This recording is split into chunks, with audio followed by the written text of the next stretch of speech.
এই মির্জা গোলাম আহমদ কাদিয়ানি, তার বাড়ি ইন্ডিয়ার পাঞ্জাবে। কোথায়? পাঞ্জাব এলাকায় তার বাড়ি। এই বেয়াদবটা প্রথমে দাবি করেছে আমি শেষ নবী, এরপরে দাবি করেছে আমি ইমাম মাহাদি, এরপর সে দাবি করেছে আমি ঈসা আল মাসিহ। এই বেয়াদবটা পায়খানার ভিতরে, পায়খানার ট্যাঙ্কি ভেঙে পায়খানার কমোডের ভিতরে পড়ে মারা গিয়েছে। পায়খানা খাইতে খাইতে ফেরাউন মরছে লোনা পানি খাইতে খাইতে, আর মির্জা গোলাম আহমদ কাদিয়ানি পায়খানা খাইতে খাইতে, 1000 বছরের জমানো পায়খানা আছে না নাই? এই ট্যাঙ্কিগুলোর ভিতরে শত শত বছরের মল মূত্র আছে না নাই? এগুলো খেতে খেতে সে মারা গিয়েছে। ওমিয়া, নবীরা পবিত্র, নবীরা যেই জায়গাটায় মারা যায় ওই জায়গাটাও, আর এই বেয়াদবটা মারা গেছে কোথায়? হ্যাঁ, টয়লেটের ভিতরে। টাঙ্কি ভেঙে সে ভিতরে পড়েছে। ইয়া মোটা মেথর নিয়ে আসা হয়েছে, মেথররা রশি দিয়ে শিকল দিয়ে উঠায় উঠায়, অর্ধেক উঠে আবার ধপাস করে পড়ে, আবার উঠায় আবার থপাস করে আবার উঠায়। এরকম অনেক চেষ্টার পরে তারা উঠানো হয়েছে গুয়ের টাঙ্কি থেকে। কোত্থেকে? পায়খানার টাঙ্কি থেকে। এজন্য বিশ্ব নবীর পরে কোন নবী হতে পারে এই এদেরকে গোলাম আহমদ কাদিয়ানি, মির্জা গোলাম আহমদ কাদিয়ানিদের, যাদেরকে যারা নিজেদেরকে কাদিয়ানি বলে পরিচয় দেয়, এদেরকে অমুসলিম বলে ঘোষণা দেওয়ার দরকার আছে না নাই? রাষ্ট্রীয়ভাবে এদের ঘোষণা দেওয়ার দরকার আছে না নাই? বিশ্ব নবীর পরে নবুয়ত দাবি করবে, এটা মুমিনরা মেনে নিতে পারে? খাতামুন নাবিয়্যিন, সর্বশেষ নবী, দ্য লাস্ট মেসেঞ্জার। তাহলে এই যে কত বড় স্পর্ধা দেখানো, নবুয়তির দাবি দেওয়া, অ্যানাউন্সমেন্ট করা, এই আলামতটাও সমাজে আছে না নাই? কথা কন। একটার পর একটা মিলে যায়। বিষ্ণু বলেছেন কাসরাতুল হারাজ, কাসরাতুল হারাজ, কিয়ামতের আগে হারাজ বেড়ে যাবে। কি বেড়ে যাবে? সাহাবীরা বলল ওয়ামাল হারাজ ইয়া রাসূলুল্লাহ, হারাজ কারে বলে? বিষ্ণু বললেন হাদা হুয়াল হারাজ, হাদা হুয়াল হারাজ। কি বুঝলেন? হ্যাঁ, কি কি কি মারামারি কোপাকুপি আছে না নাই? হাজার হাজার মানুষকে আমরা মেরে ফেলি, দ্বিধাবোধ করি না। আফগান যুদ্ধে লক্ষ লক্ষ মানুষ মারা গেল, ইরাক যুদ্ধে হাজার হাজার মানুষ মারা গেল, কাশ্মীরের এক একটা গোলযোগে শত শত মানুষ প্রাণ হারায়। এই যুদ্ধ আমরা চাই না, আমরা চাই শান্তি। চিল্লায় বলেন আমরা কি চাই? আমরা যুদ্ধ চাই। যুদ্ধ নয় আরে যুদ্ধ নয়, নয় আর কোন তাজালা, সেই পৃথিবী আমাদের সকল মানুষের হোক নিরাপদ আবাস, সেই পৃথিবী আমাদের সকল মানুষের হোক নিরাপদ আবাস। We don't want to see any war in the whole world, we don't want to see any war in the whole world. যুদ্ধ নয় আর যুদ্ধ নয়, নয় আর কোন তাজালাশ, এই পৃথিবী আমাদের সকল মানুষের হোক নিরাপদ আবাস, এই পৃথিবী আমাদের সকল মানুষের হোক নিরাপদ আবাস। We don't want to see any war in the whole world, we don't want to see any war in the whole world. চিল্লায় বলেন ঠিক কি না? আমরা কোনো যুদ্ধ দেখতে চাই? আমরা কোনো যুদ্ধ দেখতে চাই না। একটার পর একটা যুদ্ধ বিগ্রহে হাজার হাজার মানুষ চলে যায়। বিষ্ণু বললেন কাসরাতুল হারাজ, কিয়ামতের আগে হারাজ বেড়ে যাবে। সাহাবীরা বললেন হারাজ কি? বিষ্ণু বললেন হাযা হুয়াল হারাজ, এটা বেড়ে যাবে। বিষ্ণু বললেন যিনি মারছে, বুলেট মারছে, তিনি নিজেও জানে না কেন মারছে, উপরের নির্দেশ। কথা কন, উপরের নির্দেশ আছে না নাই?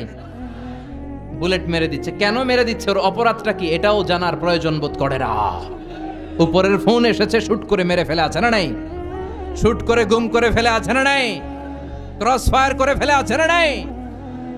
কেন মারলো সেটাও জানতে চায় না।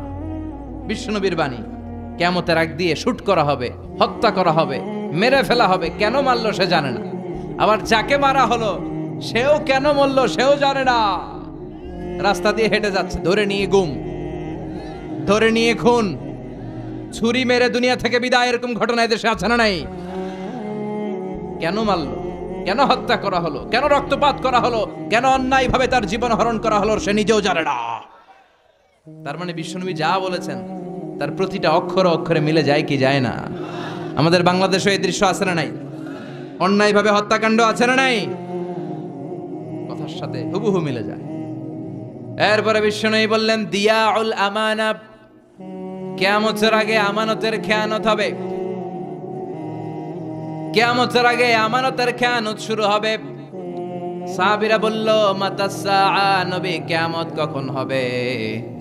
বিশ্বনবী বললেন, ইদা দুইয়াতিল আমানাতু ফান্তাযিরিস সাআ, যখন আমানতের খেয়ানত হবে তখনই কিয়ামত হবে।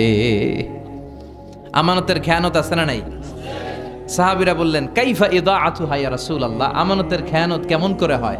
বিশ্বনবী বললেন, ইদা উসিদাল আমরু ইলা গায়রি আহলিহি ফান্তাযিরিস সাআ, যাকে যেই চেয়ারে বসানো হবে সে যদি ওই চেয়ারে বসার যোগ্য না হয়, আর যদি তারে ওই চেয়ারে বসিয়ে দেয়া হয়, তখনই কিয়ামত হয়ে যাবে। এখন এই আলামত আছে না নাই? আমি যদি আজকে কোরআন না জানতাম, কোরআন জানি না, হাদিস জানি না, কথা বলতে জানি না, আমারে প্রধান বক্তা, এটা কিয়ামতের আলামত হবে না? তাওসিফকে তেলাওয়াতের জন্য বসানো হলো, একটা শব্দ পড়তে পারে না, বানিয়ে বানিয়ে কোরআন পড়ে, খালি ভুল করে, ওরে যদি এখানে কোরআনের চেয়ারে বসানো হয়, এটা কিয়ামতের আলামত হবে না? যিনি মসজিদের সভাপতি হওয়ার যোগ্য, তারে না বসিয়ে, যার নামাজ নাই, যার ওযু নাই, যার রোজা নাই, তারা যদি বসিয়ে দেওয়া হয়, এটাই কিয়ামতের আলামত। চিল্লা এখন ঠিক কিনা? সভাপতি হওয়ার যোগ্যতা নেই সভাপতি, সেক্রেটারি হওয়ার যোগ্যতা নেই। মসজিদের সভাপতি সেক্রেটারি তো সে হবে যার সাথে মসজিদের আলাকাত বেশি, যে মসজিদরে ভালোবাসে, যে সিজনাল নামাজি না, 5 ওয়াক্ত নামাজ আসার চেষ্টা করে, যে মুয়াজ্জিন না থাকলে নিজে ঝাড়ু দিয়ে মসজিদ পরিষ্কার করে দেয়। নবীরা মসজিদ ঝাড়ু দিত, সুবহানাল্লাহ পড়েন। মসজিদেরি ঝাড়ু বরদার হোক আমারে হাত, শোনো আমারে মুনাজাত, শোনো শোনো ইয়া ইলাহি আমারে মুনাজাত, শোনো আমারে মুনাজাত। পড়েন আমিন। তো সভাপতি তো সে হবে যার মসজিদের জন্য দরদ বেশি, মসজিদে আসে বেশি, নামাজি বেশি, যার হৃদয়ে তাকওয়া বেশি। কথা কন। এখন এর উল্টো হইলেই তো আমানতের খেয়ানত। যে শিক্ষক হওয়ার যোগ্যতা রাখে না, এরা যদি প্রাইমারি স্কুলের প্রিন্সিপাল বানায় দেন, দেশের অবস্থা কি হবে? যে মন্ত্রী হওয়ার যোগ্যতা রাখে না, এরা যদি মন্ত্রী বানিয়ে দেন, যে এমপি হওয়ার যোগ্যতা রাখে না, এরা যদি এমপি বানায় দেন, যে নেতা হওয়ার যোগ্যতা রাখে না, এরা যদি নেতা বানায় দেন, যে ইমাম হওয়ার যোগ্যতা রাখে না, ওরা যদি ইমাম বানায় দেন, এটা কিয়ামতের আলামত। কথা কন। আবার তিরমিজির বর্ণনা, বিশ্বনবী বলেন, ওয়াকানা যাইমুল কওমি আরযালাহুম, কিয়ামতের আগে সমাজের সবচেয়ে বড় চোর, বাটপার, বদমাশগুলো নেতা হয়ে যাবে। তাদের নেতৃত্ব মেনে নিতে হবে বাধ্য হয়ে। ভয়ে লোকজন তাদেরকে সালাম দিবে, অন্তরে তাদের জন্য কোনো ভালোবাসা খুঁজে পাওয়া যাবে না। প্রতিটা কথা বিশ্বনবী কেমন যেন বাংলাদেশ দেখে দেখে বলছেন। চিল্লা এখন ঠিক কিনা? আমানাত, ওয়াল্লাযীনা হুম লিআমানাতিহিম ওয়া আহদিহিম রাউন। মুমিনের বৈশিষ্ট্য, মুমিন যদি প্রতিশ্রুতি দেয়, মুমিন যদি আমানত নেয়, ওই আমানতের খেয়ানত করে না। আমানত এটা একটা ব্রড বিষয়। আল্লাহ আমাকে সম্পদ দিয়েছে, এই সম্পদ আমার কাছে আমানত। আল্লাহ আমার ব্যক্তিত্ব দিয়েছে, এই ব্যক্তিত্ব আমার আমানত। আল্লাহ আমাকে ছেলে মেয়ে দিয়েছে, এটা আমার কাছে আমানত। আমার স্ত্রী আমার কাছে আমানত। যিনি মসজিদের ইমাম, পুরো মসজিদটা আপনার কাছে আমানত। যিনি হাই স্কুলের হেডমাস্টার, আপনার পুরো প্রাইমারি স্কুল, আপনার হাই স্কুল আপনার কাছে আমানত। যিনি চেয়ারম্যান, তার কাঁধের উপরে তার এলাকাটা আমানত। যিনি মেম্বার অফ দ্য পার্লামেন্ট, পুরো নির্বাচনী এলাকাটা তার কাছে আমানত। যিনি প্রধানমন্ত্রী, পুরো দেশটা তার কাঁধের উপরে আমানত। যার দায়িত্ব যত বড়, তার আমানতের খেয়ানত করে, এটা মুনাফিকের লক্ষণ। কথা বলেন।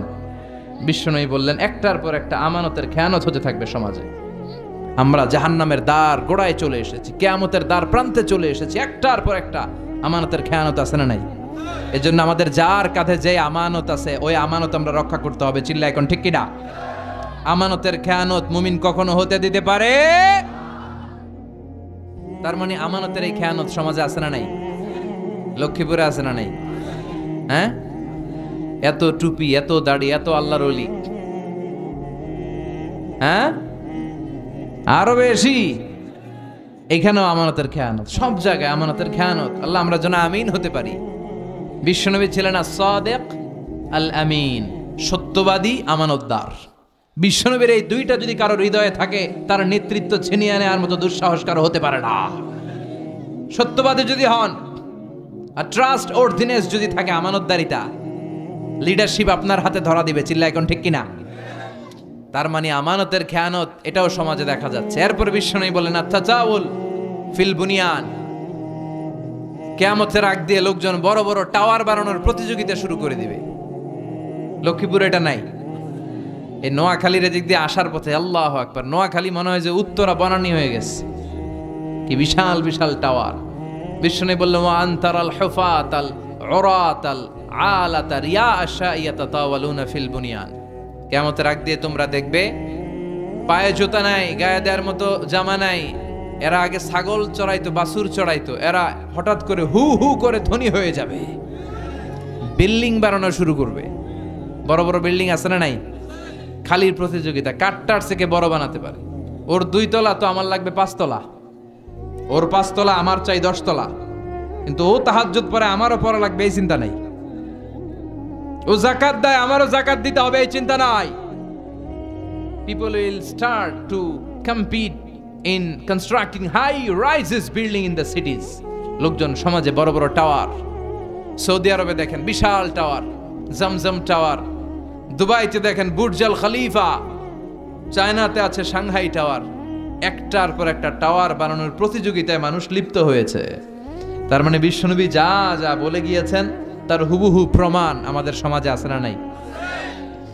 এরপরে বিশ্বনবী বলেছেন যুহুরুন নিসা আল কাসিয়াত আল আইরাত আল মাইলাত আল মুমিলাত, কাসিয়াত আল আরিয়াত, পোশাক পরিহিতা উলঙ্গিনী নারীদের সংখ্যা সমাজে বেড়ে যাবে।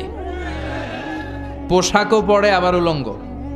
আমরা জানি যার গায়ে পোশাক আছে সে উলঙ্গ নয়, আর যে উলঙ্গ তার মানে তার গায়ে পোশাক নাই। কিন্তু বিষ্ণু বললেন উল্টোটা, বিষ্ণু বললেন পোশাকও আছে আবার উলঙ্গও হবে, বোরকাও পড়ে আবার সব টেরও পাওয়া যায়। আছে না নাই? আছি আমরা এখন জামানায়, লাজ শরম গেছে হারায়। আছি আমরা এখন জামানায়, লাজ শরম গেছে হারায়।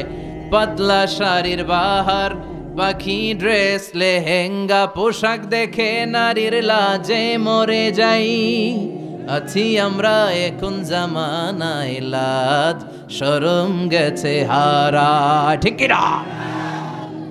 লজ্জা শরমের বালাই নাই, কথা বলেন। হেজাব নাই, পর্দা নাই। আমার মায়েরা বোনেরা, এই পর্দা আপনার অধিকার, হেজাব আপনার অধিকার, হেজাব আপনার অহংকার, হেজাব আপনার আভিজাত্যের প্রতীক, হেজাব আপনার রুচির প্রতীক। আপনি কতটা রুচিশীল, কতটা ডিসেন্ট, কতটা মার্জিত, এটা আপনার পোশাক দেখে টের পাওয়া যায়। এখন পোশাকের কি বেহাল দশা, পাতলা পোশাক টের পাওয়া যায়, ভিতরে সবকিছু দেখা যায়। আছে না নাই? মশারির চেয়ে পাতলাও নাকি পোশাক বেরিয়েছে, কথা কন। লক্ষ্মীপুরে এগুলা নাই।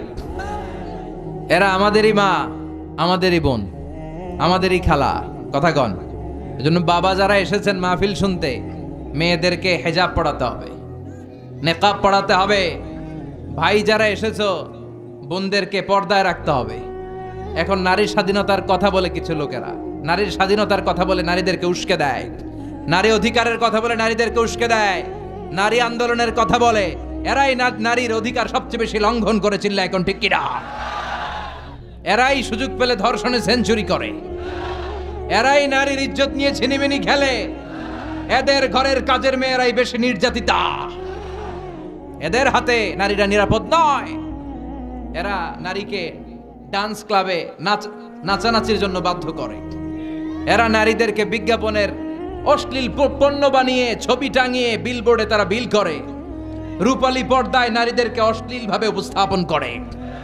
নারীর সম্মান তারা দিতে জানে না। নারীর সম্মান দিয়েছে কোরআন, নারীর সম্মান দিয়েছে ইসলাম, নারীর সম্মান দিয়েছে বিশ্বনবী। চিল্লা এখন ঠিক কিনা?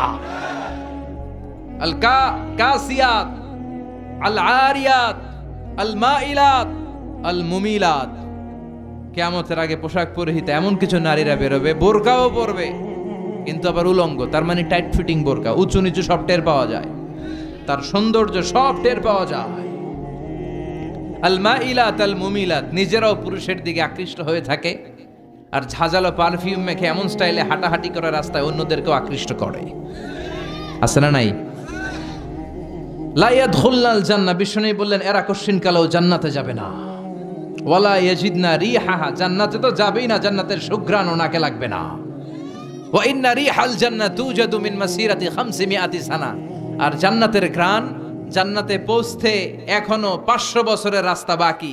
এত দূরে থাকতেই জান্নাতের ঘ্রাণ এসে আপনার নাকে ধাক্কা দিবে, এত দূর থেকে জান্নাতের ঘ্রাণ টের পাওয়া যায়।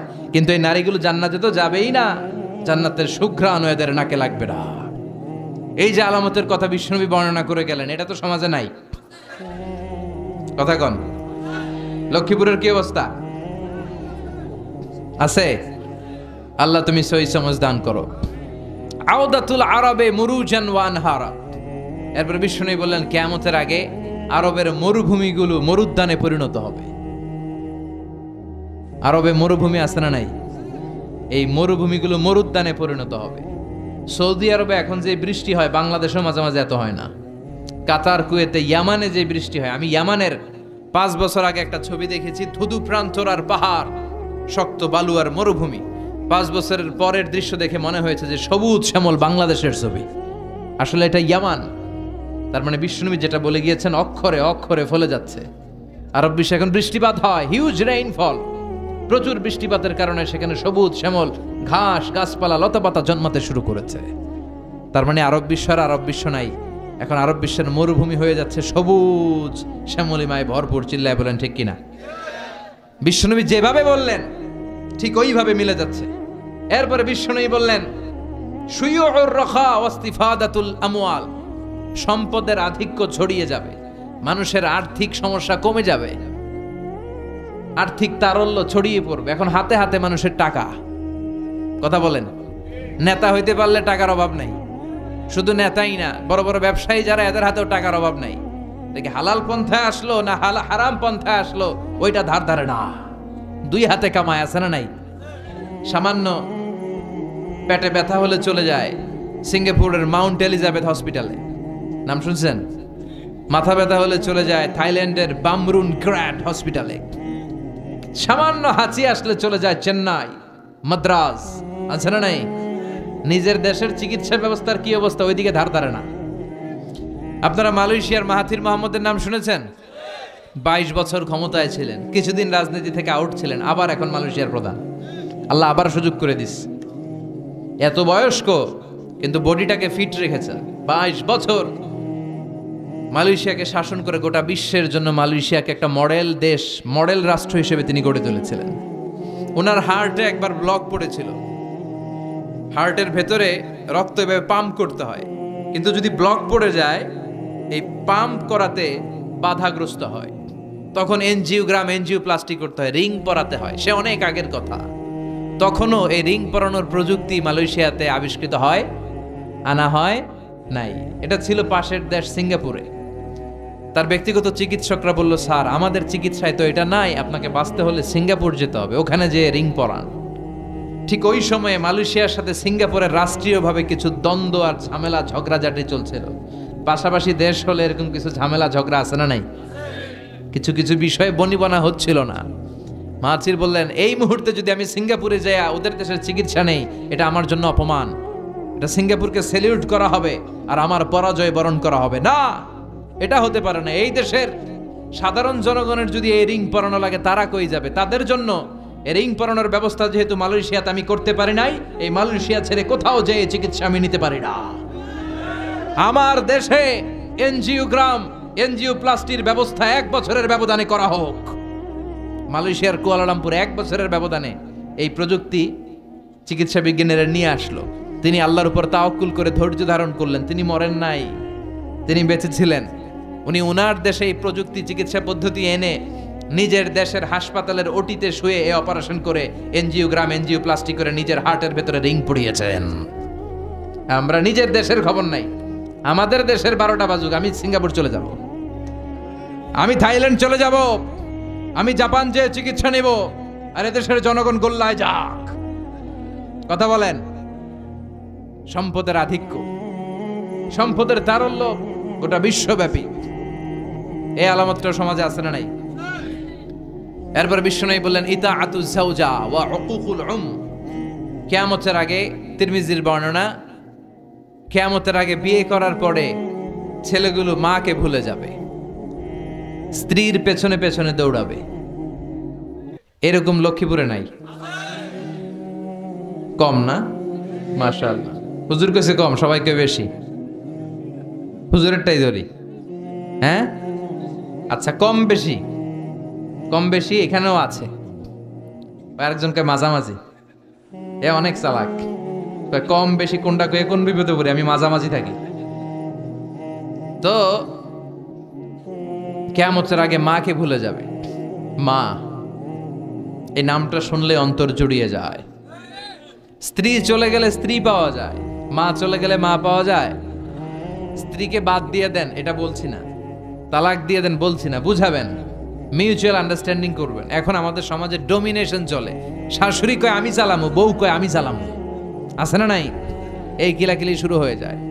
কিন্তু শাশুড়ির উচিত বৌমাটারে নিজের মেয়ের মতো মনে করা, আর বৌমার উচিত শাশুড়িকে নিজের মায়ের মতো সেবা করা। তাহলে শান্তি আসবে, তাহলেই ভারসাম্য আসবে। আল্লাহ তুমি সহি সমঝ দান করো। মাকে ভুলা যাবে না। মাকে ভুলা, মায়ের গুণ বাবার চেয়ে কয় গুণ বেশি? রব্বুল আলামিন বলেন হামালাতু উম্মুহু, বাবা তোমারে পেটে ধরে নাই, পেটে ধরেছে কে? ওয়াহানানা আলা ওয়াহান, 8 মাস 9 মাস বাবা কষ্ট সহ্য করে নাই, সহ্য করেছে কে? ওয়া ফিসালুহু ফি আমাইন, 2 বছর বাবা দুধ খাওয়ায় নাই, দুধ খাওয়ালো কে? মায়ের এক ধার দুধের দাম, কাটিয়া গায়ের চাম, পাপস বানাইলেও ঋণের শোধ হবে না, এমন দরদি ভাবে কেউ হবে না আমার মাহা গো। ঠিক কি না? বিষ্ণু বললেন লাউ কাতাআতা জিলদাক, জিলদ মানে চামড়া। তোমার চামড়া কেটে যদি, তোমার সব গায়ের চামড়া কেটে কেটে যদি মায়ের পায়ের 2টো জুতা বানিয়ে দাও, তাহলে ছোটবেলা যে দুধ খেয়েছো সব দুধ না, 1 ঢোক যে দুধ খেয়েছো 1 ঢোকের দুধের সৌদ আদায় হবে না। এজন্য মায়ের কাছ থেকে দোয়া নেওয়ার দরকার আছে না নাই? আমার আর আপনার মা, আমরা যখন পেটে ছিলাম, কিছু মনে আছে ওই হিস্টোরি? হ্যাঁ, লাথি মারছিলেন যে মায়ের পেটে, লাথি মেরেছিলাম যে, কষ্ট দিয়েছিলাম যে, মনে আছে কিছু? ভুলে গেছি, খাইয়ে ফেলাইছি সব, কিচ্ছু মনে নাই। কি কষ্ট যে দিয়েছি আমার মারে। 3 মাস 4 মাস 5 মাস 8 মাসের সময় একটা বস্তা ছিল আমার মায়ের পেটটা। এই বস্তাটা নিয়ে আমার মা টয়লেটে যেত, এই বস্তাটা নিয়ে আমার মা সারাদিন রান্নাঘরে রান্না করত, আর চোখের পানি ছেড়ে বালিশ ভেজাতো, কবে আমার মানিকরে আমি হাতে ফিরে পাবো, কবে তুমি আল্লাহ আমার এই সোনার ধনকে আমার হাতে তুলে দিবা। এখন 30 বছরের পরিচয়ের মারে ভুলে যায়, 2 মাসের গার্লফ্রেন্ডের কারণে, বয়ফ্রেন্ডের কারণে, গার্লফ্রেন্ডের কারণে, এরকম আছে না নাই? এজন্য আমি বলি বান্ধবী গেলে বান্ধবী পাওয়া যায়, স্ত্রী গেলে স্ত্রী পাওয়া যায়, কিন্তু মা চলে গেলে মা খুঁজে পাওয়া যায় না। আমাকে আর আপনাকে জন্ম দিতে যে আমার আর আপনার মা কি পরিমাণ কষ্ট করেছে, এটা যে কষ্টটা করে সে টের পায়, এটা বলে বোঝানো সম্ভব না। চিকিৎসা বিজ্ঞানীদের ভাষায় একজন সুস্থ মানুষ 45 ইউনিট পেইন, আপার একটা একক 45 ইউনিট পেইন সহ্য করতে পারে। ব্যথার তীব্রতা যদি এর চেয়ে বেশি হয়, তাহলে হয় লোকটা বেহুশ হবে, নয় মরে যাবে। আমার আর আপনার মা আমাকে আর আপনাকে যেদিন জন্ম দিয়েছিল, যেদিন আমাদের ডেলিভারি হয়েছিল, ওই দিন আমার আর আপনার মা 57 ইউনিট প্লাস, 57 ইউনিটেরও বেশি পেইন সেদিন সহ্য করে আমাকে আপনাকে দুনিয়ায় এনেছিল। যেটা কোনো সড়ক দুর্ঘটনায়, আপনার অ্যাক্সিডেন্টে আপনার দেহের 20টা হাড্ডি, 206টা হাড্ডি দিয়ে আমাদের দেহ গঠিত, 20টা হাড্ডি একসাথে টাস টাস করে ভেঙে গেলে আপনি যেই ব্যথা পাবেন এর চেয়ে বেশি ব্যথা। এজন্য মায়ের সাথে বেয়াদবি করা যাবে? মা দোয়া করলে কবুল করে কে? পৃথিবীর সবগুলো পীর সাহেব যদি একটা গ্লাসের পানিতে ফু দেয়, আর আপনার মা যদি আপনার মাথায় শুধু হাত বুলিয়ে দেয়, এই হাত বুলানোটাকে কবুল করবে কে? কিন্তু বিশ্বনবী বললেন কিয়ামতের আগে এই জনম দুঃখিনী মাকে ভুলে স্ত্রীর পেছনে পেছনে দৌড়াবে, ইতাআতুজ যাওজ, স্ত্রীর আনুগত্য করবে দাসের মতো, ওয়া উকুকুল মা বাবার অবাধ্য হয়ে যাবে। এই আলামতটাও আছে না নাই? আল্লাহ তুমি হেফাজত করো, আমরা যেন আম্মা আব্বার কাছ থেকে দোয়া নিতে পারি। যাদের আম্মা আব্বা চলে গেল আমরা যেন কবরের সামনে দাঁড়িয়ে তাদের জন্য ইস্তেগফার পড়তে পারি।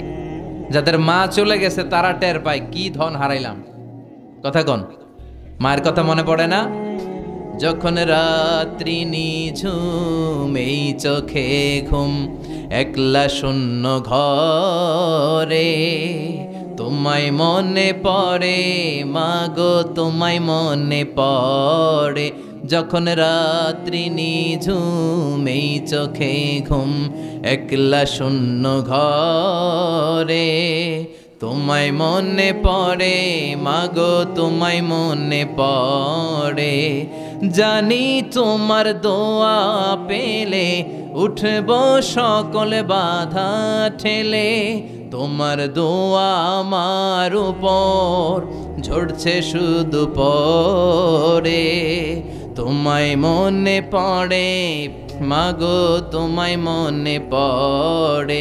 যখন রাত্রি নিঝুম এই চোখে ঘুম, একলা শূন্য ঘরে, তোমায় মনে পড়ে মাগো, তোমায় মনে পড়ে। ঠিক কি না? এজন্য আল্লাহ দোয়া শিখিয়ে দিলেন। মা চলে গিয়েছে, বাবা চলে গিয়েছে, মনে পড়ে তো দোয়া করো, রব্বির হামহুমা কামা রাব্বায়ানি। আল্লাহ ছোটবেলা বাবা মা আমাদেরকে যেভাবে লালন পালন করেছেন তাদেরকেও তুমি ভালো রেখো, তাদের উপর তুমি রহম করো। চিল্লায় পড়েন আমিন। এরপরে বিশ্বনবী বললেন যুখরুফাতুল মাসাজিদি ওয়াত তাবাহি বিহা। সুনানে আবু দাউদের বর্ণনা, বিশ্বনবী বললেন কিয়ামতের আগ দিয়ে এলাকার মধ্যে মসজিদ নিয়ে বাড়াবাড়ি শুরু হবে। আছে না নাই? বেশি না কম? ওদেরটা 2 তালা, তামগোড়া বানাবো 3 তালা। তোদেরটা বাংলাদেশি টাইলস, আমরা আনবো উজবেকিস্তানি টাইলস। আছে না নাই? এই যে ঝগড়া, প্রতিযোগিতা। কিন্তু ওদের মসজিদে মুসল্লি বেশি, আমরাও এলাকার সবার মধ্যে নামাজের দাওয়াতি কাজ করে আমরাও মুসল্লি বাড়াবো, এই চিন্তা কিন্তু নাই। খালি মসজিদ নিয়ে বাড়াবাড়ি। লক্ষ্মীপুরে এগুলা কম, মসজিদ নিয়ে বাড়াবাড়ি। বিশ্বনবীর মসজিদের টাইলস ছিল না, ছিল এয়ার কন্ডিশন ছিল না, ছিল এমনকি ফ্যানও ছিল না, ছিল বুখারীর বর্ণনা, কানা সাকফুল মসজিদি জারিদুন নাখল। বিশ্বনবীর মসজিদের ছাদ ছিল খেজুর পাতার ছাউনির ছাদ, আর জমিনটা ছিল বালুর জমিন, ফ্লোর বালুর। মসজিদে নববী, যেই মসজিদে নববীতে 1 রাকাত নামাজ পড়লে 500 রাকাতের সওয়াব।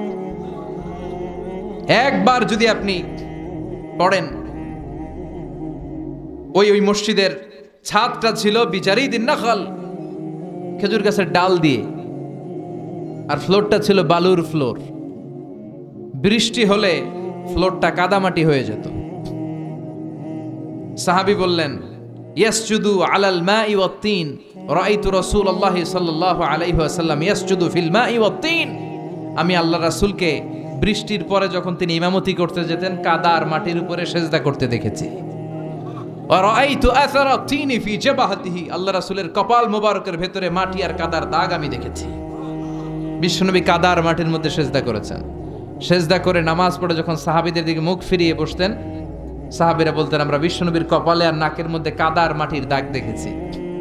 সুবহানাল্লাহ কইতে পারলেন না? এখন কিভাবে ইবাদত বাড়ানো যাবে, মুসল্লি বাড়ানো যাবে, ওই টেনশন নাই, খালি মসজিদ নিয়ে বাড়াবাড়ি। এবং মসজিদ অতিমাত্রায় ডিজাইন করাও ঠিক না। এখন মসজিদে এত লাইটিং ফাইটিং ডিজাইন হয়, এটা দেখে বোঝার উপায় নাই এটা কি মসজিদ না কমিউনিটি সেন্টার। কথা কন, এই টেন্ডেন্সিও সমাজে আছে না নাই? এরপরে বিশ্বনবী বললেন কাসরাতুন নিসা কিল্লাতুর রিজাল। কিয়ামতের আগে দিয়ে পুরুষের সংখ্যা সমাজের মধ্যে কমে যাবে, নারীর সংখ্যা বেড়ে যাবে। নারীর সংখ্যা বেশি না কম?